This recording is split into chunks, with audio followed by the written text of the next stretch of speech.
오늘 이 본문은 이스라엘에 이제 어떤 왕이 결혼을 하게 되는데 그 결혼식에 대해서 그때 이제 왕에 대한 그런 노래를 하는 부분입니다. 그것이 이제 시편에 기록되어 있는 부분인데 이 왕의 결혼식에 대한 노래, 왕에 대한 노래인데 이게 왜 이제 시편에 기록되어 있는가, 성경에 기록되어 있는가 우리가 생각을 해보면 오늘날로 치면은 왕은 누구를 나타낼까요? 예수 그리스도 메시아를 나타낸다면 이 신부는 누구겠습니까? 교회고 오늘 이제 저와 여러분을 가리킨다고 볼 수 있겠죠. 이 당시에 이스라엘 나라는 특징이 신정 국가죠. 왕이 세워져 있지만 그 나라의 진짜 왕은 하나님이시다. 이게 이제 신정 국가인데 그 신정 국가의 모양을 가장 잘 나타냈던 왕이 바로 다윗이었죠. 다윗은 자기가 왕인데도 불구하고 다윗 시편을 보면 늘 언제나 나의 왕 하나님을 자꾸 이야기를 하고 있습니다. 신정 국가의 특징인데 그러다 보니까 이 신정 국가에서는 왕이 신앙이 있는 왕이 다스리느냐 아니면 신앙이 없는 왕이 다스리느냐 이게 굉장히 중요했죠. 왜냐하면 하나님이 다스리는 나라인데 하나님이 다스리는 나라지만 하나님의 대리자로 왕이 세워져서 역할을 하는 거기 때문에 그리고 이때 이제 이스라엘 나라의 왕은 하나님의 대리자의 역할인 거예요. 그러면 이 이스라엘 나라의 왕의 신부는 그럼 누굴까요? 이스라엘 백성들이 되겠죠. 그래서 그런 관점에서 이 시편 우리 45편을 우리가 봐야 되는데요. 그럼 먼저는 1절부터 9절까지는 왕에 대한 노래가 먼저 이제 나옵니다. 그리고는 9절 이후에서는 또 왕의 신부에 대한 노래가 나오는데 한번 내용을 한번 보십시오.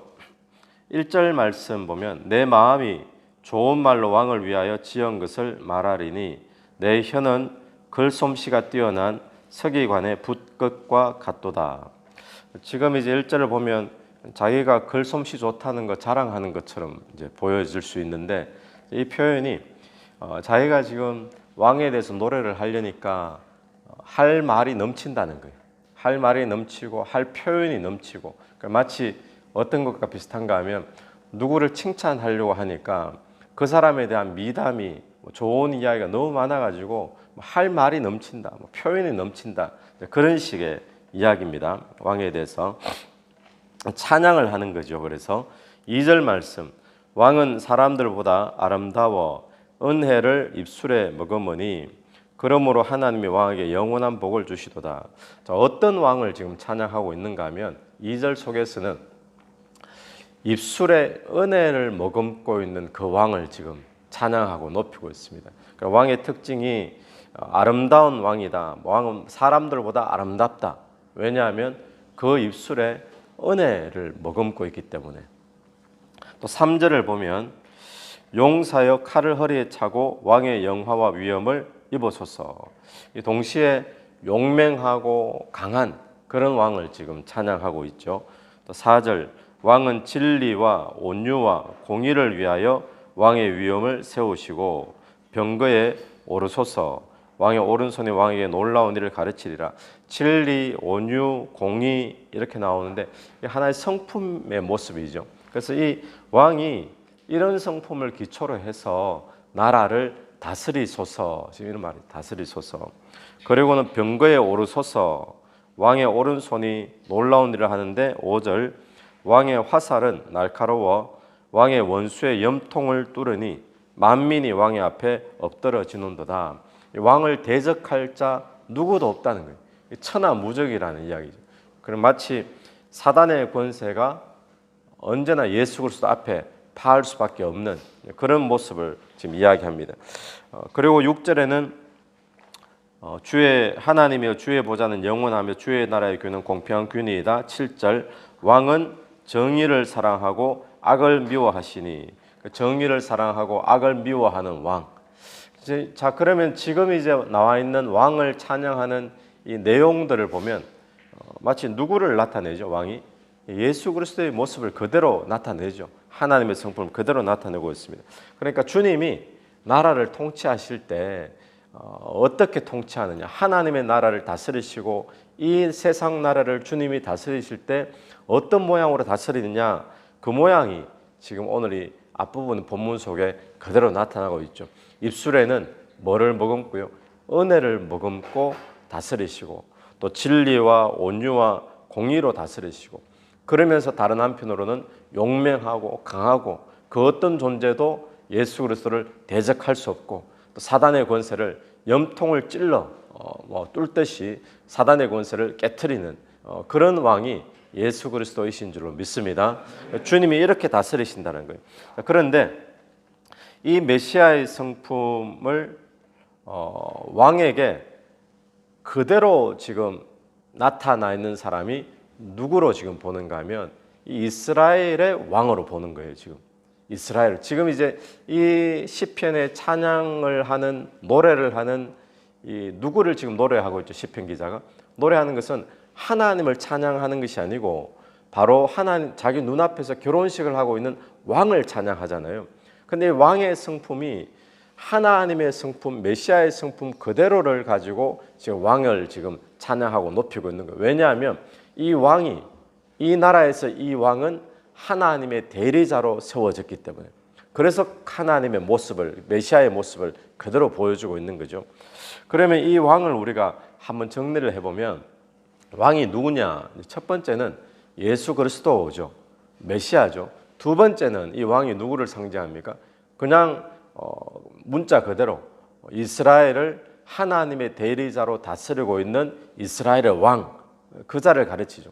세 번째, 오늘 우리에게 적용해 본다면 왕이 누구냐? 이 시대에 저와 여러분을 왕 같은 제사장으로 불러주신 줄로 믿습니다. 또 저와 여러분을 하나님의 대리자로, 그래서 우리를 그리스도의 대사, Ambassador of Christ라고 이야기하잖아요. 그리스도의 대사로 우리를 지금 이 땅에 불러주신 거예요.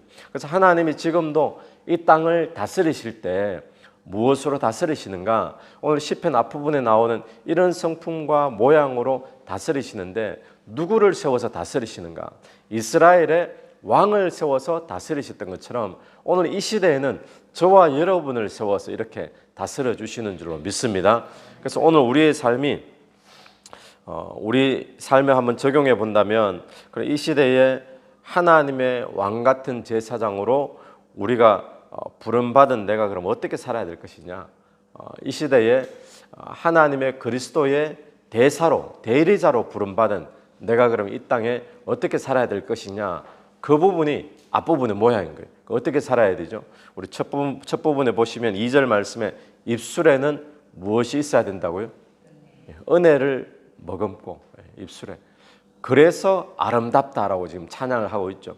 오늘 저와 여러분의 삶에 입술에 또 말에 하나님의 은혜가 늘 넘치게 되기를 간절히 바랍니다. 사람들을 대할 때 비판이나 정죄나 욕이나 이런 것이 아니라 늘 은혜로, 은혜를 흘려보내고 은혜로 대하고 은혜로 덮어주고 이런 입술이 되길 바라고, 또 두 번째는 어떤 모양이 나옵니까? 3절을 보면 용사여, 용사여. 그러니까 저와 여러분이 이 땅의 이 시대의 용사인 줄로 믿습니다. 담대하십시오. 또 용사라는 사실을 기억하며 그리스도의 용사로, 하나님의 용사로 그렇게 사는, 담대하게 사는 하루 되기를 바라고, 또 4절 말씀 보면 4절에는 왕은 진리와 온유와 공의, 그러죠. 진리, 온유, 공의. 진리가 뭡니까? 말씀이잖아요. 말씀. 그러니까 말씀 위에, 그리고 온유로, 공의로 이렇게 오늘 우리가 살아야 된다는 거예요. 그래서 6절부터 7절까지 보면 7절에는 정의를 사랑하고 악을 미워하나니, 하나님이 이스라엘의 왕을 세우셔서 이런 존재로 나라를 다스리시기를 원하신다는 겁니다. 오늘 저와 여러분을 이 땅에 구원하여 하나님의 왕 같은 제사장으로 또 그리스도의 대사로, 대리자로 우리를 세우셔서 저와 여러분이 오늘 이렇게 살면서 이 땅에 영향력을 끼치기를 원하시는 줄로 믿습니다. 그래서 온유하게 또 진리 위에 서서 또 공의를 붙잡고 또 악을 미워하고, 그리고 은혜가 우리의 입술에 늘 머금고 있는 그런 복된 삶, 왕 같은 제사장의 삶이 되길 간절히 축원합니다.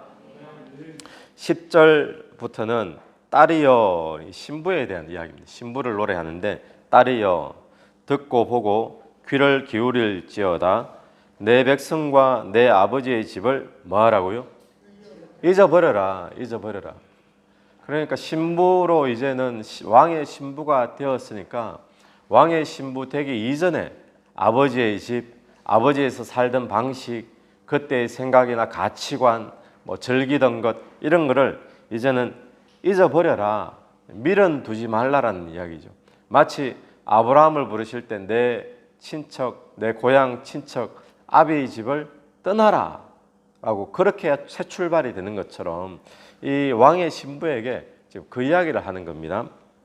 그리고는 11절 그리하면 왕이 내 아름다움을 사모하실지라 그는 내 주인이시니 너는 그를 경배할지어다.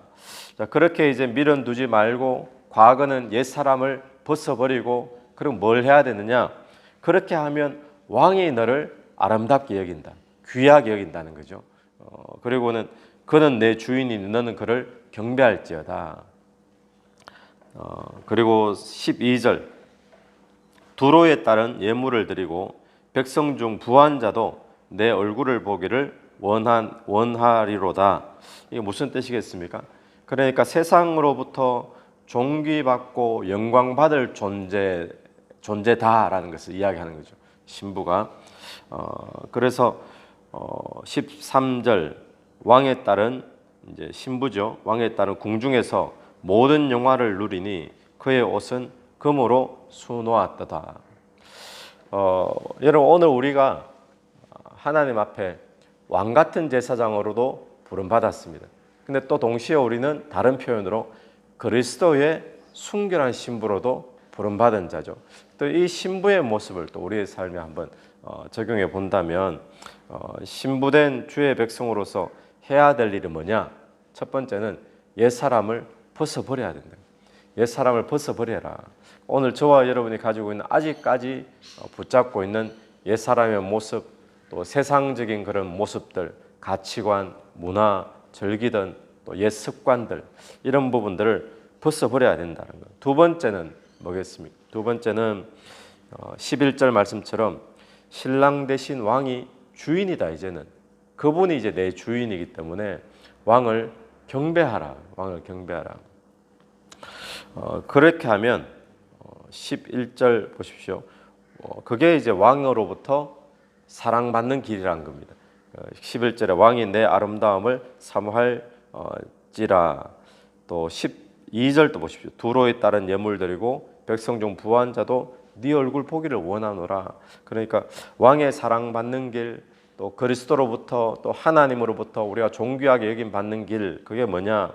그리고 왕의 신부로서 존귀하게 사는 길, 영광스럽게 사는 길, 그 길이 뭐냐 했을 때 신부의 입장에서 우리는 신부가 되기 전에는 그냥 보통 평범한 사람인데 왕의 신부가 되었잖아요. 그러니까 왕의 신부가 되었으면 옛사람을 벗어버리고 미련을 두지 말고 가치관을 바꾸고 그리고는 주인이 바뀌었음을 알고는 왕만 경배해라. 그렇게 되어지면 저와 여러분의 삶이 존귀한 삶이 되게 될 줄로 믿습니다. 우리 두 가지를 나누는데 첫 번째는 하나님은 우리를 왕으로 부르셨어요. 이 땅에 우리가 어떻게 왕 같은 역할을 감당할 것이냐. 이 땅에 하나님의 대리자로 우리를 세워주셨어요. 어떻게 하나님의 대리자로 이 땅에 영향력을 끼치고 주님의 왕권을 가지고 다스릴 것이냐 했을 때 저는 제일 중요한 것이 입술의 은혜를 머금고 입술의 은혜를 머금고 오늘 그 하나 적용할 수 있게 되길 바라고 그리고 진리 위에 말씀 위에 서서 또 공의를 붙잡고 또 악을 미워하고 그렇게 사는 하루 되길 바라고 또 옛사람의 성품 벗어버리고 또 하나님만 오늘 또 영광 돌리고 경배하겠다는 마음 가지면 오늘 저와 여러분의 삶을 주님께서 높여주시고 존귀하게 만들어주실 줄로 믿습니다. 그런 복된 하루가 되기를 간절히 바랍니다. 기도드리겠습니다. 하나님 은혜를 감사합니다. 주님 우리를 이 땅에 왕같은 제사장으로 또 그리스도의 대사로 하나님의 대리자로 세워주셨는데 우리 오늘 또 주님의 대리자답게 입술에는 은혜를 머금고 또 공의를 붙잡고 진리 위에 말씀 위에 서서 오늘 하루 살 수 있도록 인도해 주시옵소서. 주님, 우리 참으로 보잘것없는 우리를 왕의 신부로 또 삼아 주심을 감사를 드립니다.